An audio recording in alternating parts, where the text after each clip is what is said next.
Well, she's another cold day. It's minus 18 degrees out. And it's not so bad inside the hangar because the sun's out. This whole tin hangar seems to warm up.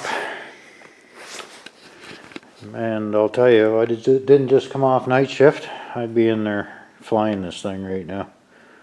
And I came real close to doing just that, but reaches a point where it's just stupid. So I figure I'll just do a video on the hangar. I've never really did one before, or even mentioned it, let alone do a walk around in this airplane. So I got a T hangar. It's designed for one plane. I got 3 in here. This is the plane I fly all the time. It's two placed side by side. The original aircraft was the Bushmaster 2, Silver Bushmaster 2. This one's a Snowbird Mark II, namely because of the 2 seats, I'm assuming. And it's the same airplane. One of the big differences between this and the Bushmaster is Snowbird Aviation lowered the canopy, I think, or the cockpit about 3 inches. For some reason, the originals were designed for John McCaskill. Like I'm almost 6'2", and I sit in there with tons of headroom. So Snowbird Aviation lowered the fuselage, which created less drag, of course. The other big difference, or the big difference, because Snowbird used to sell these as Bushmasters, and they had it's aluminum, gusseted aluminum tube structure in the fuselage and tail, riveted, and the wings on the Bushmaster were a combination of composite and wood with styrofoam ribs. The Snowbird 2, as you can see by the rivets, if you can see them, is all aluminum wing. The internal structure of the wing is all aluminum, and then of course she's fabric covered, which is kind of nice. The other thing they originally did was they went with one strut, but apparently they had a flexing issue or something with the wing, so they put a V strut on it rather than the Bushmaster that had two separate struts. But the airfoil and the wingspan are the same as the Silver Bushmaster. Now this one, when I bought it, before I bought it, was spun in, and it was rebuilt by Snowbird Aviation, and they're the people that put out the kit. So Dan rebuilt this. Dan Pander owns. He's the force behind Snowbird Aviation, and they used to be in St. Albert. The owner of the airport just said "get," so 6 weeks later we had to be gone, and that's why we're out here. Most of us are out here at Westlock now. That's where Snowbird Aviation is. So this plane, when I bought it, was rebuilt, and it had a 65 horse Continental in it, and the thing weighed 642 pounds. It was heavy, and they had the battery in the tail to compensate for the weight of the Continental, because the Continental is 170 pounds with oil and 65 horse. I mean, it's a great engine. I loved it. I put 2 new slick mags and everything on it, and that thing was a 1 or 2 flip engine even on a cold day after heating. And the airplane was just too heavy, and I was concerned. Like, I did a video on rebuilding the canopy in this, or the diagonals on this thing. I had to replace them in the cockpit. Let's see, I'm up there. All these here. That one had to be replaced, and this one had to be replaced, and I think I replaced the center one as well. And I tore out a lot of stuff. When the fellow built the airplane, he did a nice job building it, but too much creature comforts, and that stuff gets heavy. So between that and all the copper tubing he had in there for fuel lines, it was just heavy, heavy, heavy, heavy. Yeah. So the plane weighs about, I think it's down to 570 now, empty, without fuel. I should look that up. But I lost roughly 8 to 10 mile an hour cruise, but that 120, 130 pounds of weight made a huge difference on how this airplane flies. It also gives me more usable weight. I can take me and the wife with a full load of fuel without worrying about the gross weight. The 503 is quite a dependable engine. I've had issues with some bugs out of work out of it initially, but now it just purrs. It cruises around 65 miles an hour, give or take. But it just turned it into a sweetheart to fly. Try not to make this video too long, I guess. But yeah, I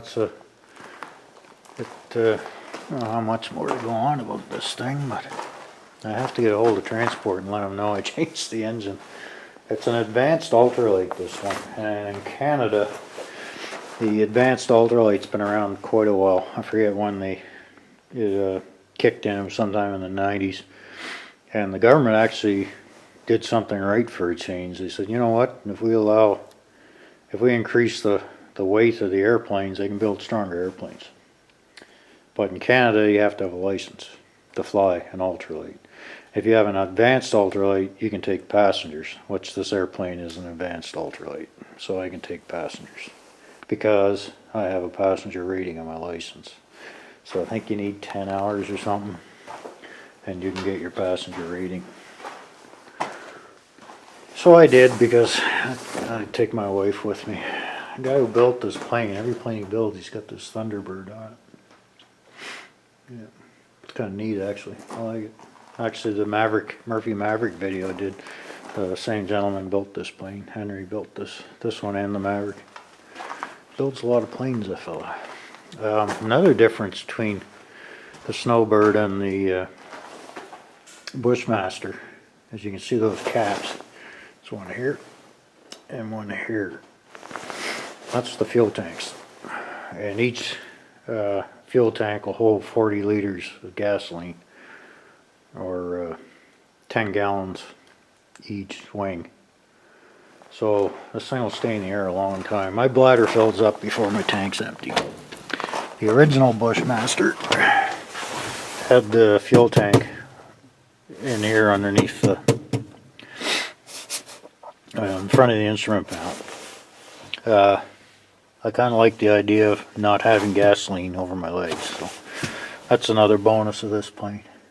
And it really, this one probably has at least, no, better than double the range of a standard Bushmaster with a 503. And there's the instrumentation for the yaw, RPM, my airspeed, altimeter. I have a rate of climb in this airplane, and your exhaust gas temperature, cylinder head temperature, and that's just my my automotive amp meter. It doesn't work very good. I have to replace that. Mag switches, main power switch. I don't know why I put the red light when the voltmeter comes on, but I did. Looks kind of cool, I guess. And then this switch here supplies power to the radio. This switch here supplies power to the nav lights. There's only one in each wing. And this switch here is for lighter outlet, cigarette lighter. And that's it for the cockpit. And this airplane, because it has no firewall tank, this actually has a glove box, which is very handy. I got a first aid kit in there. I'm gonna have to get myself a fire extinguisher. There's the throttle, choke. I'm gonna have to move all this forward, and I'll have to, when I make the new throttle assembly, I'll have to make one that's on a bit of about a 45-degree angle. So I can, my leg's always up against that, and it's kind of restricting my right stick, which I've never had to use, but you never know. Headset. On the radio, it's just a ACOM.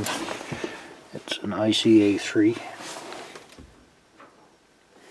Really works well because I got the cable. It comes out here, goes up here, and runs to the back there.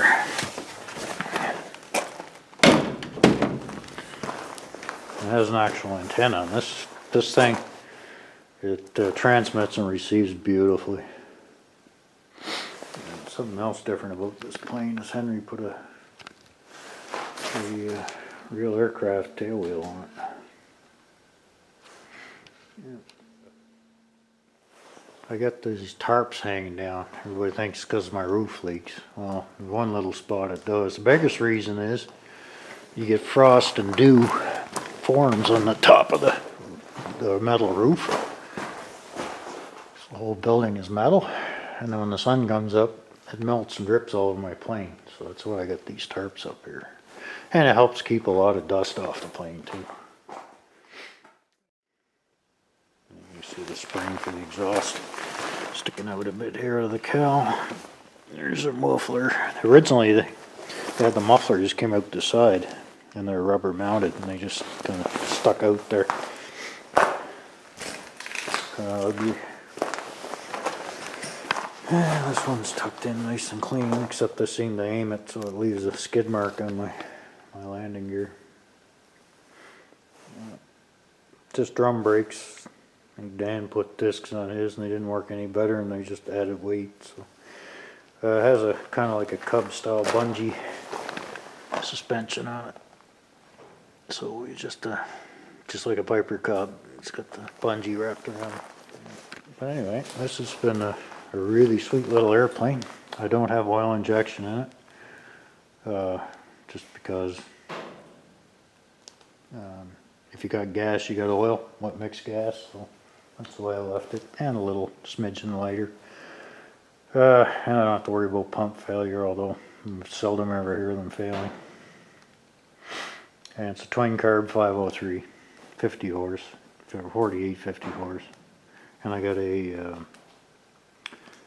68-inch propeller. So this is a fairly high drag airplane. It's got a wide fuselage. So you got a 68-inch prop. And I got it pitched around 11.4, 11.2 degrees. And it's a GSC prop, and they're made in right here in Canada, made in British Columbia. Yeah.